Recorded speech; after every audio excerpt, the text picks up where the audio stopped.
6:14. Okay, we got time. What's up, everybody? Welcome to Sideline to Baseline with MB and K. Lou. We sorry, y'all. We're a little late. We trying to get our boy Jason on. We're gonna figure out one of these ways. MB, you can play with the screen, see if we got him. Can y'all hear me now? Yeah. Perfect. There we go. I can hear y'all. So awesome. Nice. See, it's Christ that is Apple converted. stuff, man. Y'all selling out to the machine.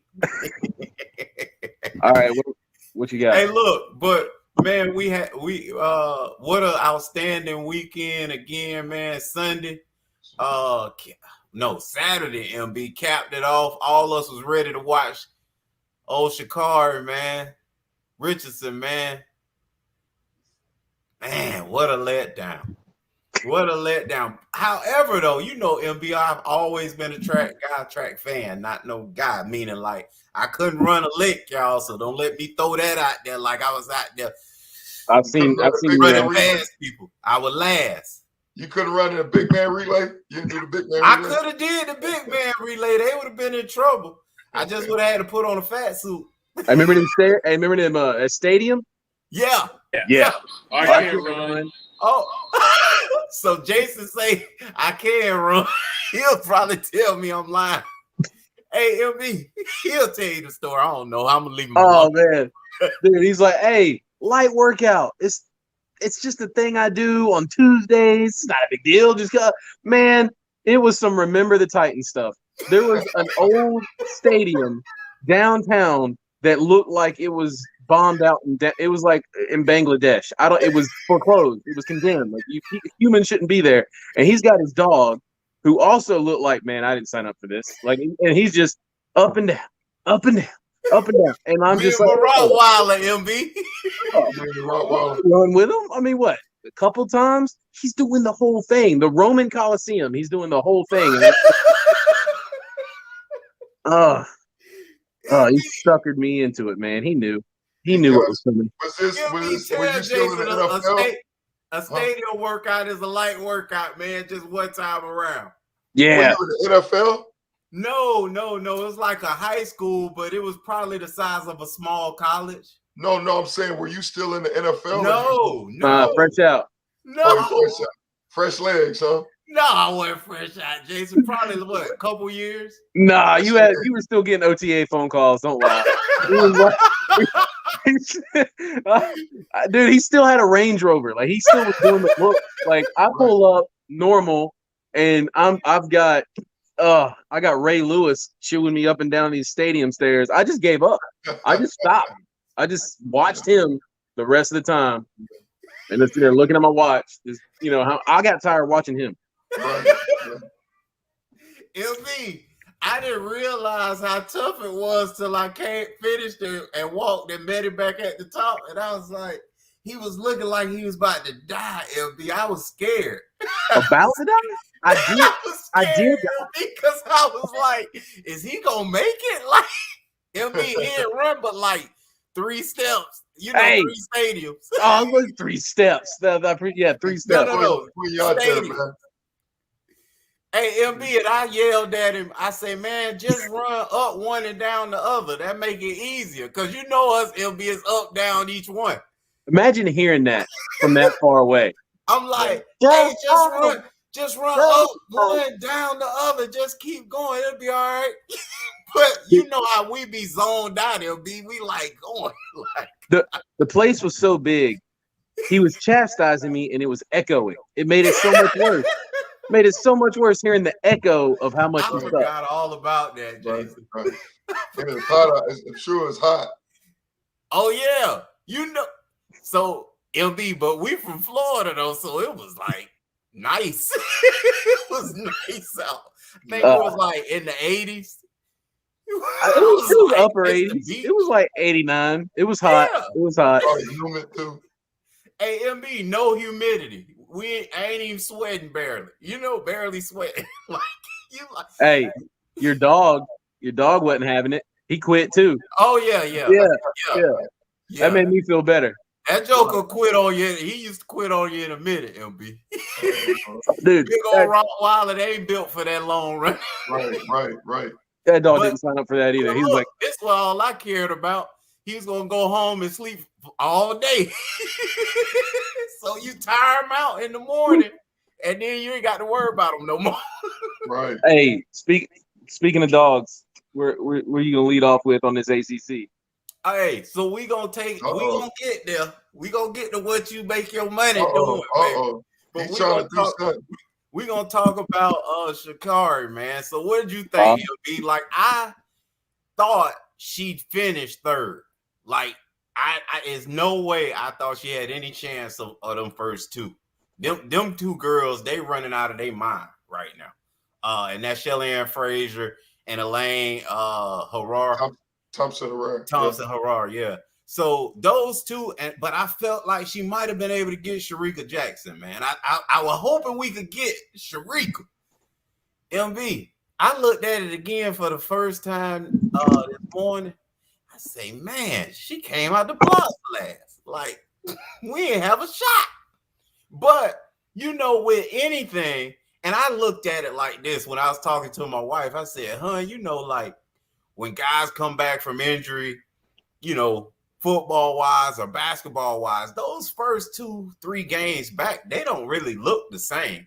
They still trying to kind of play themselves back into playing shape, kind of is what it ends up being. Yeah. And them girls that they I don't even know if Elaine peaked. She need to run again this week, man. That's how crazy she running right now. Like 10-6 in the Olympics, 10-5-4. Yeah. And that, man, she need to run one more time. She probably will get right. Yeah, she'll get the world record. So I just want to talk about that. Obviously, I told my wife immediately, I say, hey, man, I say, babe, they gonna kill Sha'Carri on social media. And boy, my brother, I called him and I said, man, I know the meme already gonna be like her talking, and then they're gonna have a picture of the girls because Shericka Jackson and Shelly Ann Frazier walked behind her while she was talking, and they was laughing. But you could kind of tell they were talking to each other. Right. But I said they gonna make it like they talking to her, you know? Right. And boy, he hit me with like 3 whole videos, like as I'm talking to him about this. I was like, no. 3 whole videos of what? Of them killing Sha'Carri, MB. Oh, yeah. You know, I'm not an Instagram person, so my brother, I'm on there, but I don't even know how to work it, to be honest with y'all. Right. And so he'll send me stuff that he want me to see from Instagram to my phone. So that's how I saw it. Oh, man. It's a mess. They like completely reenacted her interview, Jason. Like after the meeting, like they completely like took her words out and put theirs in. It was like, and you see these 2 chicks behind me laughing at me. I don't care nothing about them. I'm better than them. I was like, this is hilarious. Clue me in. Why is everybody? I mean, she had a bad race. Is it just because she goes from such heights to but it's just one, right? Like, I don't know why. Right. And that's, and you know what? It's amazing that you say that because it is just one race. Yeah. But the thing was, the reason why it escalated to this point is because she ran 10:68, MB. I think it was. I don't know exact time. It was and so when she ran it, it was the fastest time in the world leading up to the Olympics. Right? Leading up. Yeah, leading up. Okay, so that was like a qualifying. The problem that happened was 2 days later, Jamaica ran. Shelly Ann ran a 10:63. So it's like getting number 1 in the Connecticut State Finals. It's like, all right, the Nationals next week. So then leading up to the Olympics, it was about her and Shelly Ann, not even Elaine Thompson. It was about her and Shelly Ann. So they were touted as to be like, who's gonna win it? And then all of a sudden, boom, she gets popped with the marijuana violation. She's not able to run in the Olympics. And then she goes to social media basically during the Olympics before the sprinting started. It's like, y'all miss me, huh? Type of deal. Yeah. Oh, you know what I'm saying? Yeah, MB. Like, y'all basically gonna watch this. And then there was a huge, well, not a huge, but a lot of some people. Let me stop. You know, some people was out there saying they were going to boycott watching the Olympics because the USA didn't let her run, because they still could have let her run for the relay. Like the ban, because it was only marijuana. Remember, NBA was like 3 weeks or something. But the way it hit, she would have been available to run in the 4x1 relay. And so they, you know, people here was upset that they said, no, we not going to have any of her there. So that was an American team call? Correct. Oh, I didn't know that. Yeah. I thought that was the Olympic Committee making that call. Oh, that was American. Oh, man, shame on us. That is crummy. Right. And so that's why a lot of people started the backlash. Then when it was getting time for track and field events, she tweeted, you know, like basically, y'all gonna miss me now type of deal. I didn't know that. Yeah. And but so that's so I know, but you know, it's kind of like pumping yourself up, kind of like. So then it's like, oh, she back. You know what I mean? Yeah. Like, it's on now. So we're all happy. It's on now. But people who were that happy don't understand how track goes. No. And why isn't it being talked about? Like, look what she went through, man. Like, that's kind of a big deal to, you know what I mean? Like, athletes are, or, you know, but like, you gotta be, you know what I mean? Like, you gotta be zoned in, you gotta be dialed in, you gotta focus, you gotta know everything. And like, who's to say she's on them starting blocks, not remembering, like, I should have been in the Olympics, or you know what I'm saying? Like, it does.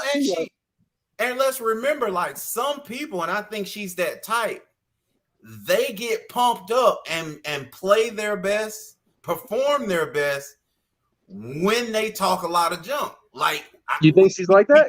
Don't look at it. Well, think about it though. We got a lot. We got one person in particular we can all go to and point to his career, and that's Chad Johnson. Ocho Cinco wasn't Ocho Cinco when he had to be quiet for Bill Belichick. I mean, he was a shell of himself.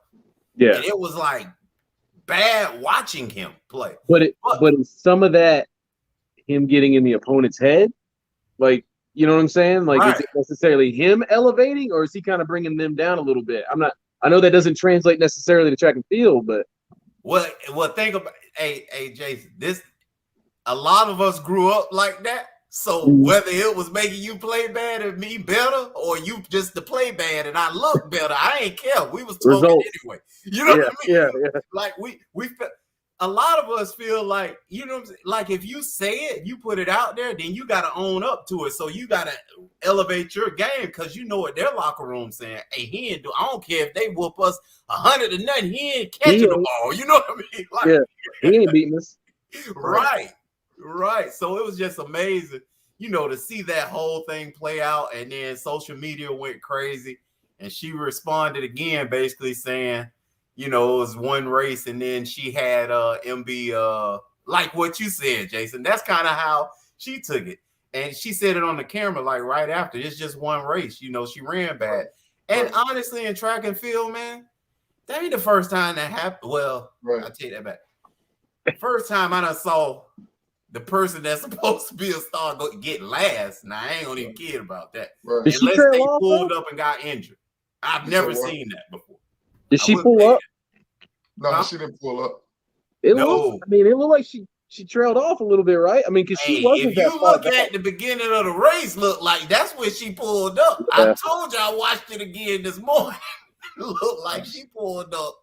I'm about to watch it now. Pulling up, she pulled up out the block.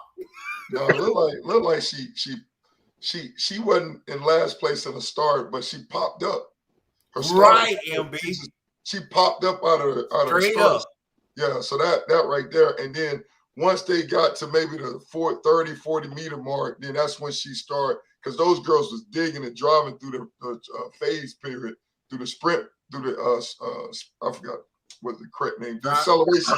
Yeah, phase, drive phase. right? Acceleration. But because she popped up, right, then now she killed the acceleration drive, you know? Yeah. So then now once they got through the acceleration drive and they stood up, they hit that extra gear, and that's what she got. Hey, Jason, it looked just like that. You're a race car guy. They hit that nitric oxide, baby. It was over. So it was over. It just. Oh, you watching it now? See, I told you it's closer to what I said, isn't it? Are those Jamaicans the yellow? Yeah. Oh, she should have turned around and just went back to the locker room. I wouldn't even look at them. Yeah, man. It was. But for me though, like I think the hype from it was the fact that this was kind of her Olympics in regards, since what happened with her with the failed drug test. It was an opportunity, man. You couldn't set a better stage. Like, okay, man, this is what, if I had a chance, it was her Olympics in Oregon, her chance to say, man, this is what I would have did if I'd have went to the Olympics. And the Jamaicans, man, it was like, yeah, this is what would have happened if you did go to the Olympics. They put them on an extra gear, And I mean, the girl even ran a faster time than what she ran at the Olympics. And it was just amazing, man. And it was a sweep again. They got the top 3 finishes. But MB, did you see the times though? Yeah. All the times were like, all of them should have been first. You know what I'm saying? Like even the 4th place girl is from she here. Ran like a 10.8. Daniels. Yeah, she ran, I think, a 10.8. 10.83. Yeah, and you know that's like beating everybody in the Olympics the year before. The Olympics before. Yeah. Like that's crazy. I mean, Sha'Carri fastest time is a 10.72. Right. So those okay, so 72. It must have been. Yeah. Okay. And then what was it? 10.63 for Shelly Ann. Shelly, I don't know what time. I think it was 10 something. Yeah. No, I'm talking about before. You talking about the Jamaica trials? Yeah, I think it was 10. I don't know for sure.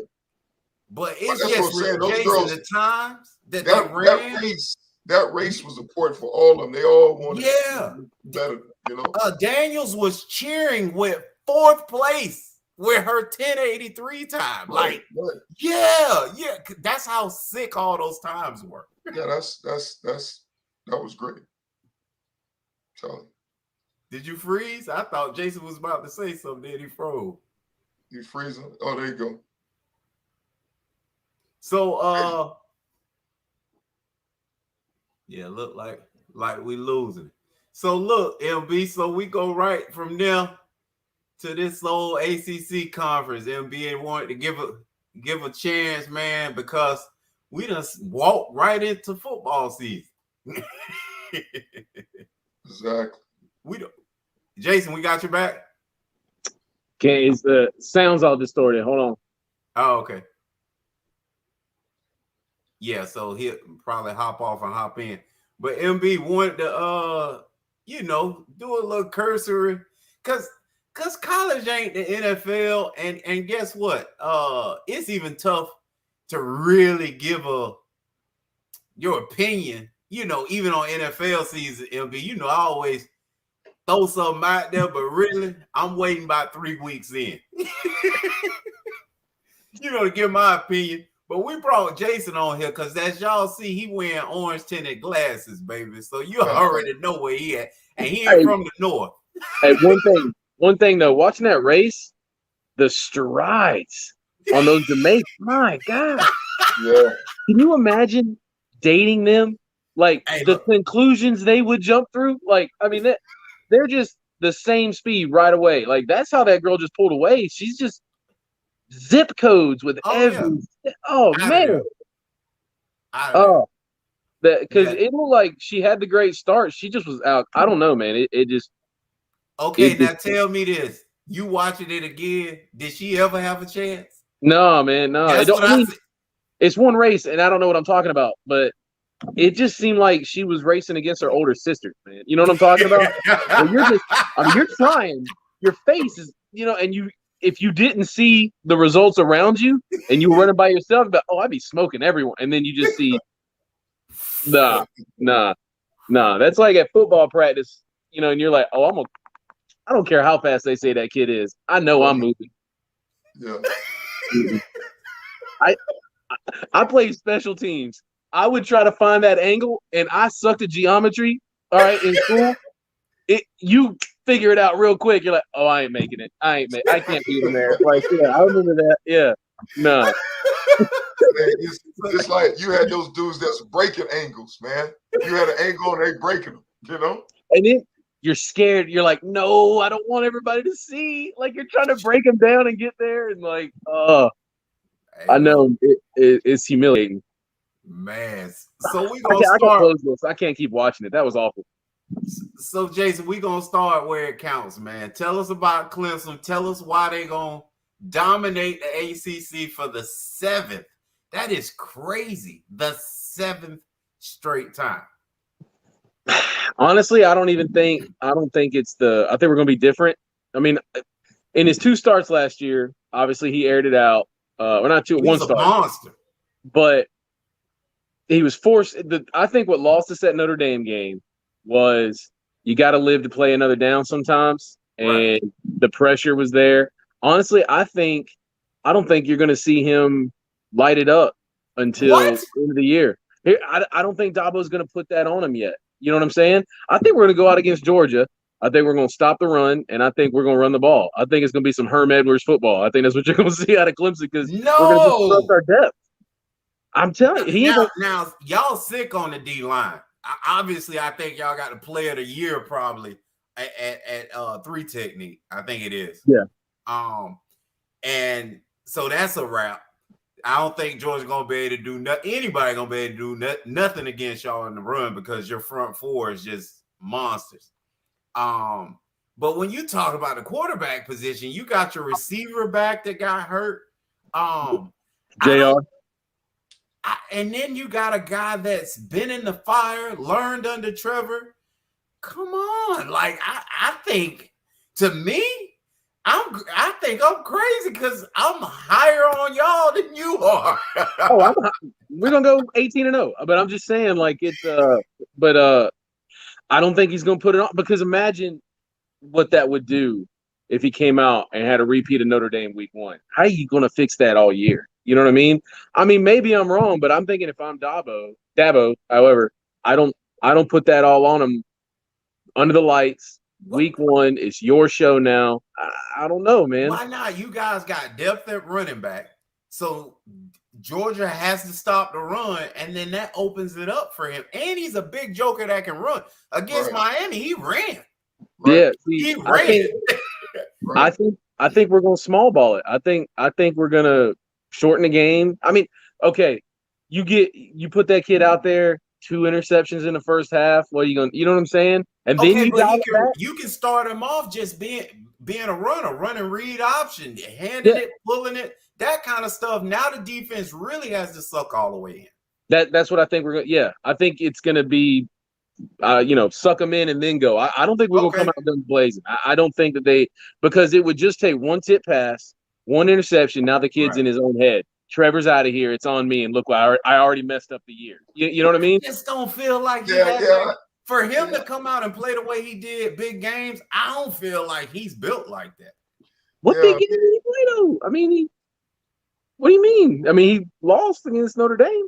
But but the way he went for 900 yards during he like 400 yards.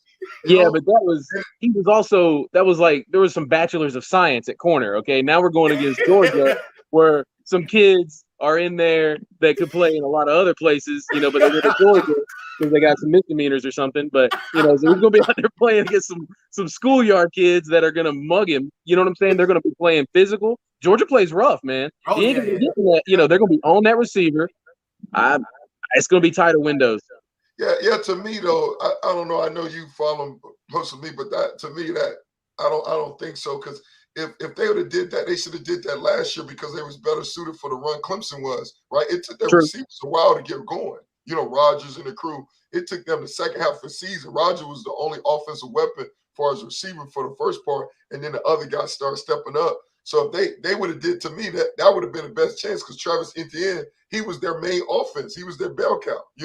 It was like stop that dude, right? So they could. So for me, because Notre Dame was a great defense, they're a good defense as well. So for me, but they attacked them. They didn't hold back. And to me, I don't know. I don't see them doing that same thing. I see them. This kid showed up. He threw for over 400 yards. Yeah.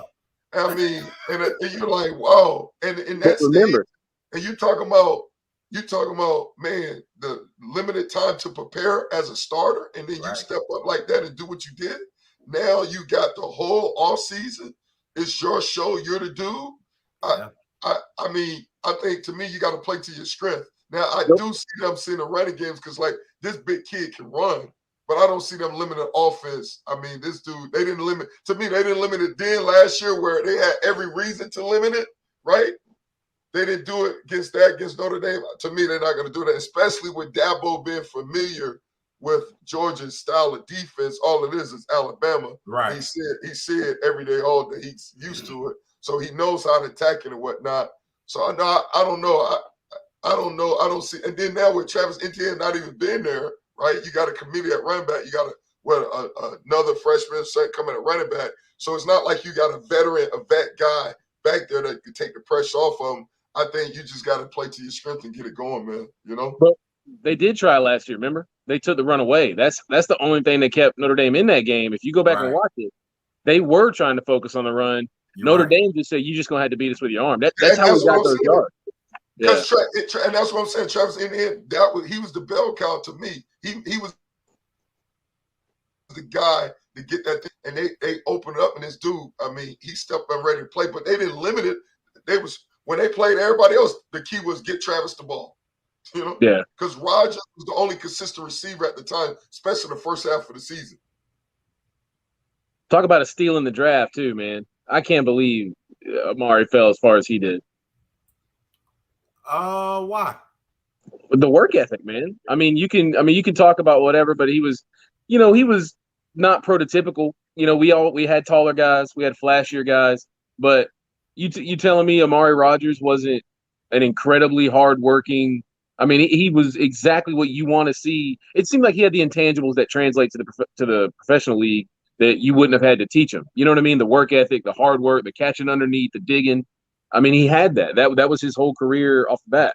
But guys like him, they have to be huge in all phases of the game. Like he should have been much better because remember when he first came, he was a heck of a special teams guy. He should have been much better at that.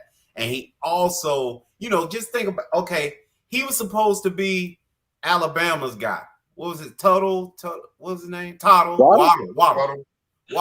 He was I'm just telling you, when you're built like him, like Amari Rogers, you have to put up Waddle type numbers. And meaning like obviously Waddle got hurt, blah, blah, blah. But he was always a danger to go the distance no matter where they put him. And Rogers early on in his career fit that mold. Later on, to me, felt like he needed to polish his game more. And no, you just need to do more of what you already are capable of doing. Just do that a lot more. And I think a lot of times, MB, and you correct me on this, guys start looking to the NFL and saying, man, I need to be a better route runner. I need to start focusing on getting in and out of my breaks. No, bro, take two more to the house. Like, because Waddle, to me, is still a huge question mark at wide receiver. But guess what they can get money from him? Day one. Kickoff return, punt return. They can get money day one. And so I thought that was a wasted pick, Waddle that high, because I see him as being nothing but a special teams player. I do think Amari Rogers is a better receiver than him. The problem is you will kick it to Amari, you ain't kicking it to him. But see, Amari's never an over-the-top guy. Amari was, Waddle will go get it. Waddle, Amari was, across the middle, or even those, dump offs at the line of scrimmage. Just get him the ball in space. So I feel like Amari was the. I mean, I hate this term. I can't think of another comp, but the Wes Welker type of thing. Okay. But you know what I mean? He's that third down blanket, that kind of thing. But he was never going to go be that Justin Ross, Waddle, over the top. Now watch me tell you this. Wes was known for special teams early on in his career too. You see what I'm saying? Like that's what got him in. And again, a guy you didn't want to kick it to. And then he developed into the guy you're talking about right now. Who didn't? Ray McLeod. So it's a tough blueprint when it didn't work out for the last guy. Right. But I don't know. But I don't. We'll see. I mean, when's the game? I think they're gonna. I think they're gonna ride Lin J, and they're just gonna try to pound it because I think Georgia for the first time in a long time is a little. I don't want to say undersized, but I'm saying as compared to before, right? I mean, they lost. Let's be honest. Kirby's running out of time there as far as when you look at him and then you start remembering, man, we kind of did this same stuff under Mark Richt. You know what I'm saying? Oh, yeah. Like we couldn't beat Alabama, and then we were real good, but we couldn't win the big ones when they counted. So you start looking at his situation, and then you got Clemson coming down the street. You honestly can't afford to lose this if you're Georgia, if you're Kirby Smart, but I think he will lose it. But I'm just like, in the back of your mind, you need this game more than ever because you got your little brother in the ACC conference coming down to try to beat up on you. And if that happens, that's not going to be a good look, man. I'm telling you, those boosters going to start whispering, man, this is what we got out of Mark. Yeah, like we could have hired Kirby to be our D coordinator and got a different dude to yeah. I mean, the results ain't there. Right. Like, and it's kind of funny because you think of Mark Richt, obviously he was an offensive guy. That's how he cut his teeth. And then, but they were always really good on defense. And then you get a defensive guy and you still really, really good on defense. But you can't buy offense, man. You got to develop it. Like in college, like I don't think Kirby's gonna get him there, man. I don't think he's gonna get him to the promised land because I think any big SEC recruit for a quarterback, where you're gonna go to Alabama, you're gonna go to, even Florida. I just don't. Now you're gonna call me crazy for this. I'm sure MB will, but MB, if you look at who would fit perfectly in that system, if he could still have Kirby there recruiting for him, it's Chip Kelly. Go slide right in there and go the distance. And Chip on the hot seat, so Kirby might be able to hire him next year. Is he still at UCLA? Yeah. For now. Yeah, man, not for long. He ain't winning there. But that's what kind of mind you need when you already got the guys. You got dudes over there. Like, you got some talent. Kirby's still sending them to the pros. Like, he's still walking out of there getting drafted. But didn't they get a transfer quarterback? Yeah, they got one for USC, JT. Yeah, okay. They didn't do nothing with that other guy. Oh, he came in last year. He came in and ended up becoming the starter at the end of last year. Who was that Wake Forest kid that transferred? Where'd he go? Because I think he went to Georgia, didn't he? But he didn't ever play for him. Was that last year? Yeah, that was last year. Newman. Yeah, that was last year. Yeah, it was last year. Yeah. Oh, he opted out. Yeah, he opted out. Exactly. So is he playing? JT Daniels ended up playing later in the he ended up they had a quarterback issue in the beginning, and then JT Daniels ended up being a guy. He's a transfer from USC. Is Jamie Newman out then? Is he not even he's not in college anymore? I don't know. But I know he's out. JT Daniels. So I'm gonna throw this out there, Jason. I'm gonna give you a chance to beat up on me. Finishing number 7th on Clemson side is they got Syracuse finishing 7th. Louisville is allegedly gonna finish 6th. MB, I'm still not used to this, and I know you sad too, even though this one of your rivals. But Florida State is picked to finish 5th. Like, when I got up there to South Carolina, Jason will tell you, I used to beat my chest, and he used to get upset because every time Clemson played South Carolina, the whole state stopped. And I'm like, why? He was like, this is the biggest game of college football. I was like, here?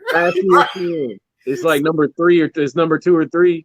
No, I was like, here it is. No, this is during that time, Jason. Yeah. And then I said, do you know why Florida State at Miami game is the number 1 game in college football? He's like, why? I was like, because it used to determine who were playing for the Natty. Exactly. It really wasn't about the game. It was about who's going to the national championship because that's who was going.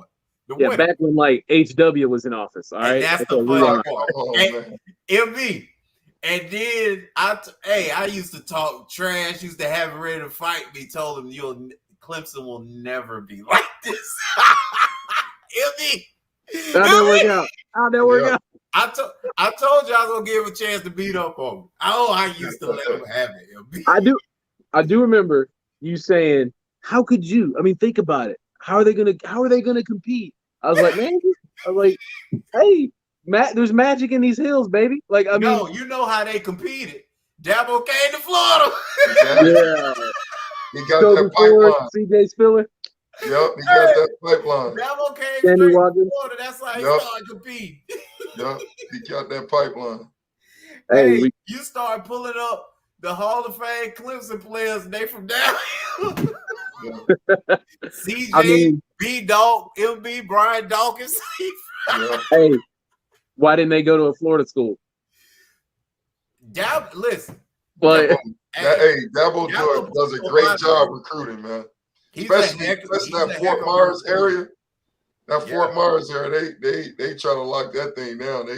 They got some inroads over there now. Well, and Jason, I'm gonna tell you, the entire Florida school system has like failed like the last 10 years, like as a whole. Like I'm talking about Miami, Florida, Florida State, you name it, they failed because they started losing guys, these schools letting slip through the crack. And that's how you get a really good UCF. That's when South Florida had 2 or 3 good years because they been missing on them, So yeah, I blame all our big universities. Like it's their fault. Clemson is where it is. Alabama now owns our state. Pac Jam ain't on here. He be beating his chest right now. But Alabama gets the best here, the best in Texas. I mean, it's crazy. It's crazy. So that's what happened. Like everybody else, knew what to say to these guys. And I think the Miamis, the Florida States of the world got so used to like being able to just show up and you're coming, you know what I mean? And guys like bump that. They say I'm gonna start, for 9 years over here. They're gonna work 4 more years out. Hey, the guy that owns a car dealership down the road, he's gonna pay my mom's power bill. Right. So, right. Because even Charlie Strong, let's remember Charlie Strong. It was no lie. MB will tell you this because he was coaching at the time, and I MB, did you give me the field passes? MB might have gave me the field pass. I'm not even sure. But when y'all played Louisville here in Orlando at the Citrus Bowl, right? I'm on the field, and I have the passes was on Louisville side though. MB, that was weird, but it was on Louisville side. No lie. Me and my buddy that was there was looking on one side watching Miami play and looking at Louisville. I'm like, these the Florida boys. And Bill tell you, they over there bouncing the whole first half. And I'm like, man, this is crazy. And then Miami jogged in the locker room all orderly and, like very, like they look like the Notre Dame team, like going in. Right. Louisville, darn near in the stands. Right. Darn near in the stands and Charlie trying to get the boys into the locker room. Right. They about to run up to their parents in the stands, like acting a fool.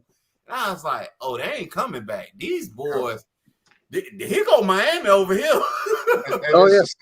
It's the same thing that you mentioned. They had that pipeline from Miami Northwestern, Teddy Bridgewater, Florida boys. They had that pipeline. They did a great job, Right. So we've watched teams throughout these last 10, 15 years become Florida against Florida. Like, I mean, where was Lamar from?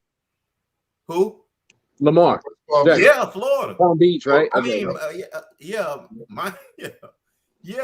he took like what 3 of his teammates played with him there, didn't they? Like it was crazy.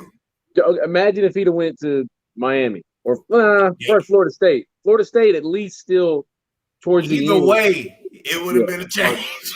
I don't care where you put him. Exactly. Florida. University of Florida. You know, he fit great in that system. But that defense. But you got to think, Charlie got the Texas job because of the Florida pipeline. Yeah. Like that catapulted him to he knows how to recruit. I mean, you got one thing you gotta do, I mean, especially in college ball, you gotta identify talent. You got to. And you can't let rivals or scout.com, these 5-star, 4-stars, you know, evaluate you guys for you. And I think that's a lot of what happened as well. Guys let everybody else do the evaluation, chasing 5 or 4 stars, and they may not be 5 or 4 stars, you know?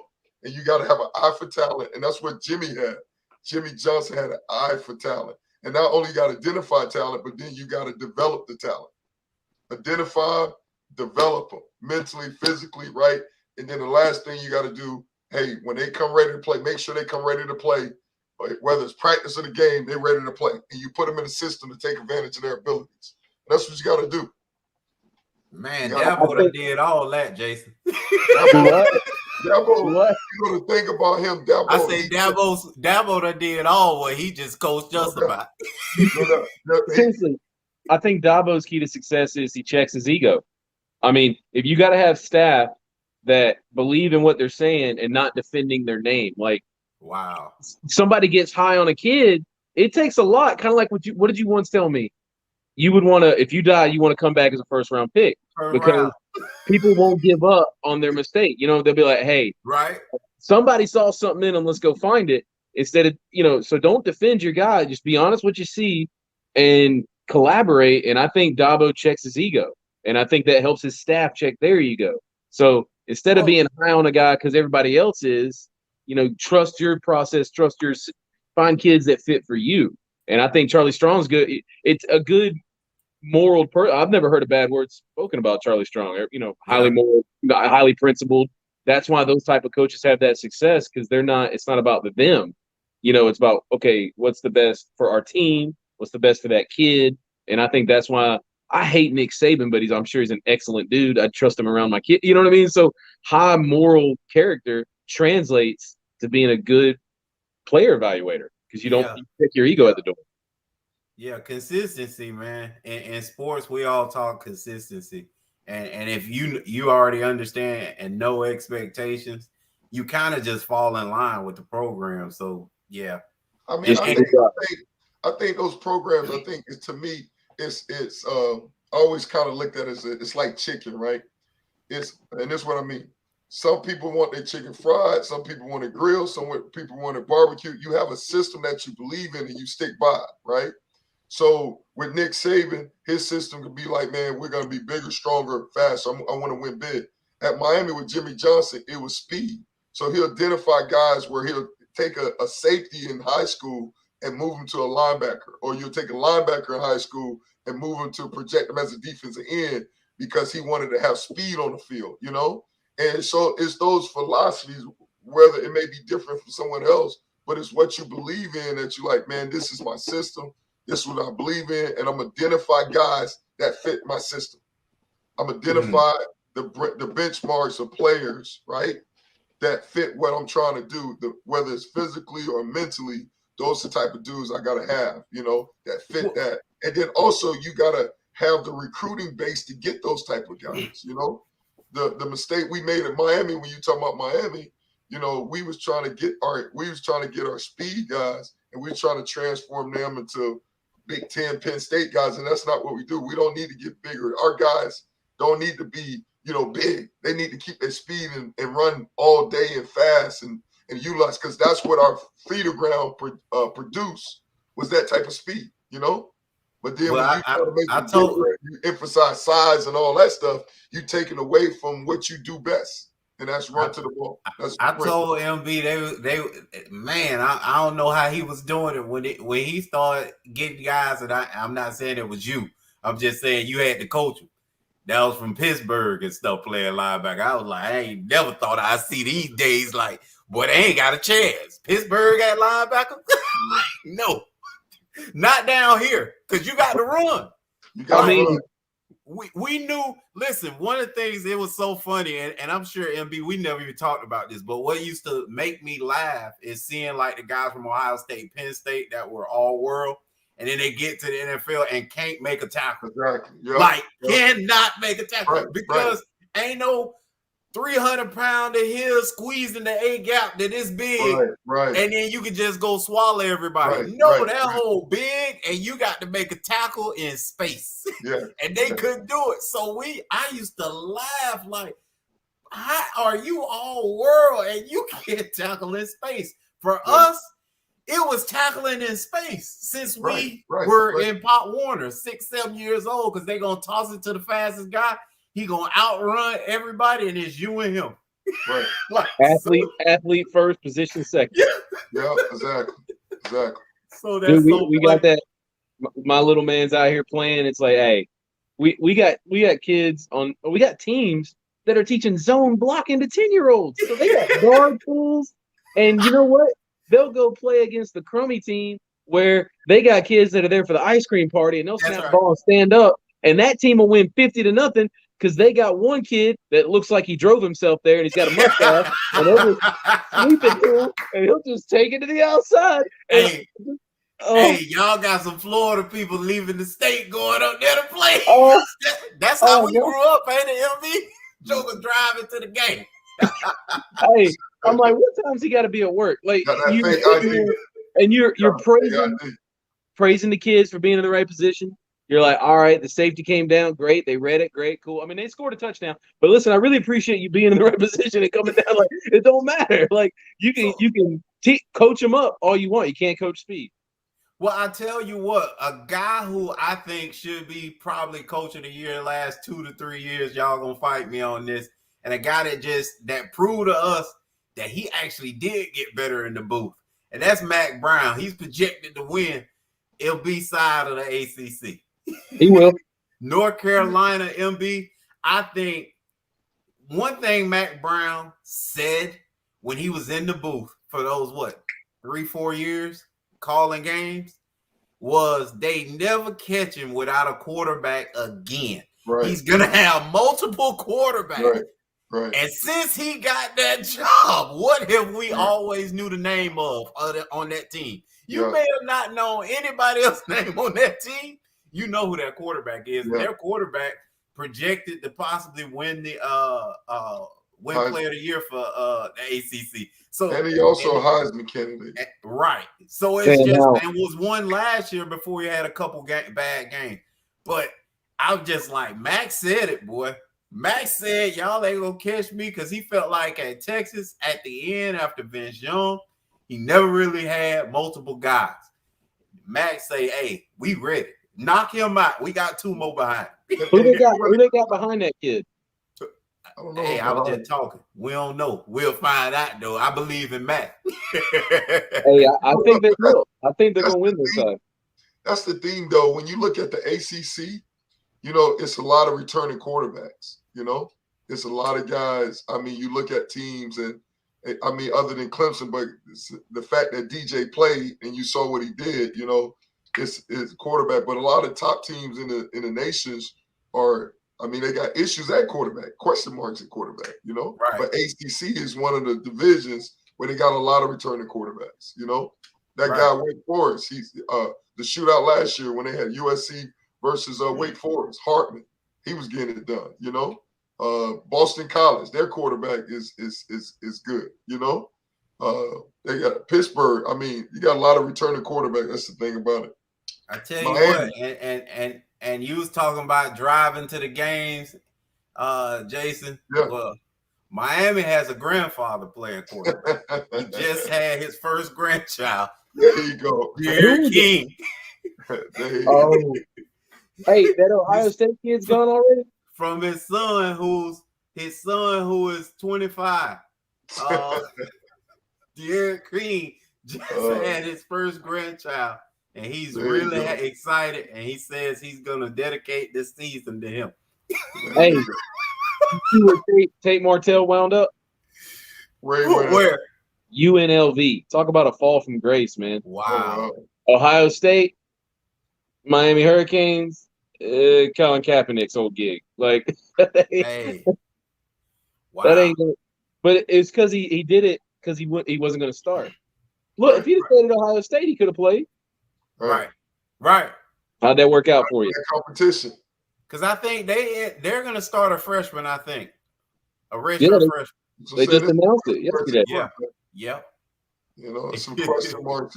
But like you said, Clint, ACC has a collection of the best quarterbacks. You know, we'll see. I'm always Pac-12 with that. Pac-12 and the old Big 12. Hey, we got to talk about this too, real quick. They're returning their quarterback. He's good, but it's a question mark. Like Oregon's got a transfer in from, I think, Boston College. I mean, okay, so they robbed the ACC. So no, I'm just saying though, it's a question mark on a lot of top teams. I mean, if you got a good quarterback, obviously it's just like the NFL. You got, Oklahoma, they're rated preseason top 5 because they got a quarterback coming back. You know. Well, and we got to talk about this really quickly. We can no longer say the Power 5. It's now the Power 4. It's about to be the Power 3. Yeah, especially after this. Who's gonna be the 3? Big 10, ACC, SEC. Who's the Big 12 coming together? No, that Pac-12, they're a part of it. I don't care what you say. No, I'm saying it's how? The Pac-12. Yeah, the Pac-12. Hey, listen, man. If you look at just the quarterback position that we're just talking about, they may be down this year, but where do we get them all from? They come from there. Well, what's that going to do right now? Majority of them come from there. But what's that going to do for them right now? Aaron Rodgers ain't going back. That ain't gonna do nothing for him right now. They ain't gonna get laughed off the field again against Alabama. Where they gonna that was a Trojan horse, all right. That's exactly what that game was. They can't play up front, Jason. USC was the last team that could play up front with anybody on the East Coast, like because they had those Hawaiians and they had those big those just see them in the breakfast line kids, and they don't have them anymore. Yeah, I'm just saying, but they can't match up. They, if you really want to be honest, they made everybody transition to the full-time spread stuff because they were like, look, we can't compete, but we gonna line up on this ball every snap, see how hopefully you ain't ready, and then we gonna run outside, and then when you start running there, we gonna throw it down the field. Like Oregon, really Texas was in high the school forefront. football. Everybody else morphed in the Pac-12, and then everybody, in the East had to really abandon ship and go with it because they had the better athletes to do it with anyway.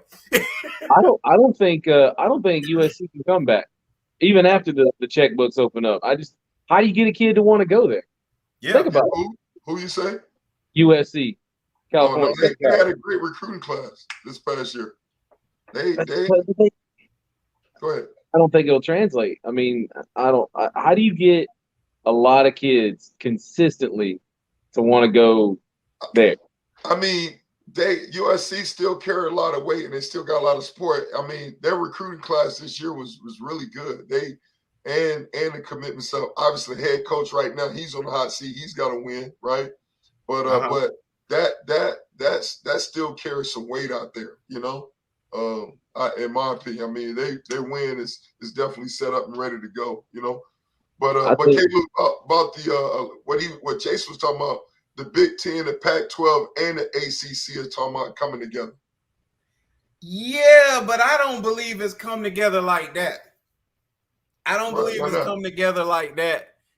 It's more of come together to defeat the SEC. And when I say SEC, they got to stop this money train. And I believe in order to stop it, they got to vote the same way. And then they'll really tell the SEC, look, we'll just play each other and play y'all for the big stuff.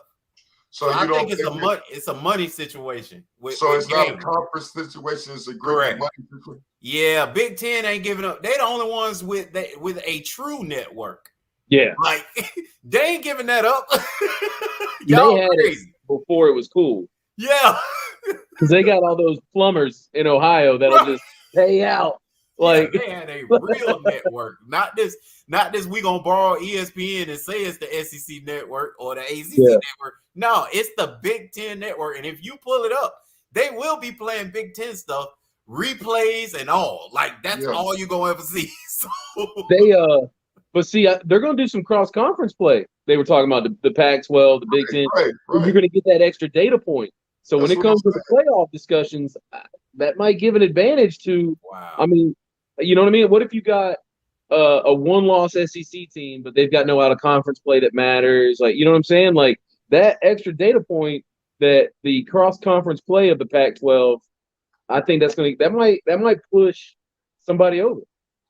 Yeah, no doubt, man, no doubt. Yeah, I mean, with this SEC, I mean, what you think about that power move by Oklahoma and Texas? You know, to the honestly, SEC? If I'm a booster, I'm pissed. It can't beat them, join them? Is that what you do? You don't get better? You don't try to return? I mean, I know it's not Oklahoma and it's not their like responsibility to rebuild the conference. I get that, but they did it to themselves. Remember how many years they go without a championship game because they thought in their hubris we just you'll get us in, until they saw that man, you can just hang out at home. Like what? Yeah. So I think they kind of did it to themselves, and then instead of they did get the championship game, but you're gonna have to wait for those results. I mean, and it was working. Oklahoma was in the playoff.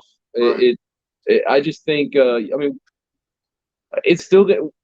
Would it still be the Red River rivalry? Like, isn't that kind of a Big 12 thing? I mean, it'll be the same team, so they could call it that. But. Yeah. I think the rivalry stuff still would be the same, and no different than like when Miami and Florida State went to the ACC. It was important that they kept the rivalry. They played those games, and I think they'll definitely have the same thing. Definitely keep those rivalries going to play each other. I'm saying it's no different than Alabama and Auburn and all that. But I'm saying the branding. Doesn't the Big 12 in some way own that Red River rivalry branding? I don't think they own the rivalry, the branding. I don't think they own that because that was before, if I'm not mistaken, the Big 12. Okay. But what they do own, I think, until the deal is, I think they get like rights and financial stuff for the next 4 or 5 years or something like that until their original agreement expires. I could be wrong, but I think I read something like that. I think it's horrible for college football. I do. I think why do you need to make it top heavy? I think it sends a terrible message. I think you're literally waving a white flag, and then you're going to get a situation where, what are you going to have 3 SEC teams in the playoff? It was left field for me, and I feel like it reeked of cowardice is the wrong term, but shortcut. We don't feel like competing. We don't feel like elevating our brand. We don't. The Big 12 was top heavy, and Texas honestly is the worst. Oklahoma was at least doing it. Right. They were at least getting there. What are you doing, Texas? Like, you're trying to like sneak in the back door just because you saw Oklahoma. You're going to coattail it. So it's really bad for Texas, in my opinion. That's not respectable. Yeah, it's definitely you're right. Looking outside, looking in, you're thinking like, man, your chances now. You're going to SEC. There's more competition. I mean, like you said, golly, it's tough. Oklahoma it's definitely gonna be tough to come out. I mean, you got a better chance, but I guess they want to. Is you got an opportunity to join them, be part of the super conference and get it done. But for that standpoint, I was like, man, you made it tough. You made it real tough to come out of there. Dude. I don't understand why. It's going to be a short-term negative to the program. You got all these kids that are going to get blown off the ball at the line of scrimmage now. They went to the Big 12. They did not go to the SEC. They thought, okay, hey, worst case, we'll get one of those week 1 matchups. That won't look good on my highlight reel. But you know what I'm saying? Like, get a chance to develop. Dude, they're going to get blown off the ball the first game against Florida, first game against Georgia. It's going to look like a bowl game for them every week, in my opinion. I mean, that thing going to be so competitive, man. I mean, you get Texas and Oklahoma in there. The SEC was already competitive. It's going to be even more competitive, And like you say, it's gonna open the door for somebody else outside the conference, because you're beating up on each other, right? And then how many teams can you say come out the SEC? I mean, it's going to be tough. And I think it hurts their chances because Oklahoma at least was able to. I'm not saying they only got in for it, but at least people were like, "Come on, we can't put 3 SEC teams in." You know what I mean? Right, exactly. Yeah, so Oklahoma almost was getting their little honorable mention invitation to the playoffs, and it worked out as you'd expect, but it got them in. I mean, if you got equal here, and you got Georgia and Oklahoma, or a Florida and Oklahoma, and you take away we can't do 2 SEC. Okay, well that just hurt Oklahoma's case. So I think they hurt themselves. I don't know the thought process there at all. It was. It got to follow the money. It's got to be money some type of way. Because I mean, for the fine they got to pay to get out of it, it's all poured down to money. It's got to be money. And who's going to come out of the Big 12 now? Baylor, Texas Tech. I don't mean to make those faces, but I mean TCU, because Gary Patterson is going to have his kids right. You know what I mean? And I think that becomes TCU's conference to lose. I really do. I can't envision someone else really. I mean, because Baylor, they lost their coach. They lost Matt Rule. Panthers got him. I don't know that they made a lot of noise last year in a rebuild. Texas Tech ain't been the same since they lost Kingsbury. Congratulations, TCU's got the Big 12 now forever, maybe. Well, that's the thing. Now it's not the Big 12. It may cripple the conference. I mean, what? I defer to you here. Do they have a lot of basketball success? Women. So no. And Texas Tech was in the finals a couple years ago, but it's still not as elite. And obviously Baylor was good last year. I mean, they won. That's right. Yeah. I forgot about that. Baylor won it. So I don't know, man. How do you look at your boosters? You were rah Big 12 all these years. Hey, we're gonna bring the championship game back. We're gonna return to prominence. Hey, can we come hang out with you guys? I can't wrap my head around it. When there was talking. Go ahead. I'm sorry. Oh no! When there was talk of Clemson going to the SEC, I hated that. So I don't see. My money's where my mouth is. I would not have been happy seeing Clemson go to the SEC. And dude, I don't mean this. I mean, we could beat anybody over there. So we were at least better equipped than Texas and Oklahoma is going to be. Right. I think it reeks of weakness to want to join. No, get better. Don't just give in. And with the timing, with the kids getting the money now, which I'm not against, but I think it just the whole. I don't know, man. Do you get this sleazy feel from the whole thing that I'm getting, or is it just? Yeah, it's definitely. I was surprised they made that move, especially from a football standpoint. But like I said, it's got to follow the money, man. I'm curious. It's financially, it's got to. Maybe it's with other sports and all this that benefit from it. I don't know, but it's definitely making the SEC on steroids a super conference even more. I mean, for the SEC, for them to steal Texas and Oklahoma, I mean, that's a big move for them. Institutions. I mean, that's a huge move for them. I mean, hook 'em horns and Boomer Sooner, like 100-year-old institutions. And now, I mean, the SEC had some history, obviously Alabama, Auburn, Florida, but the Texas Oklahoma thing, I mean, that goes back to when their mascots were real.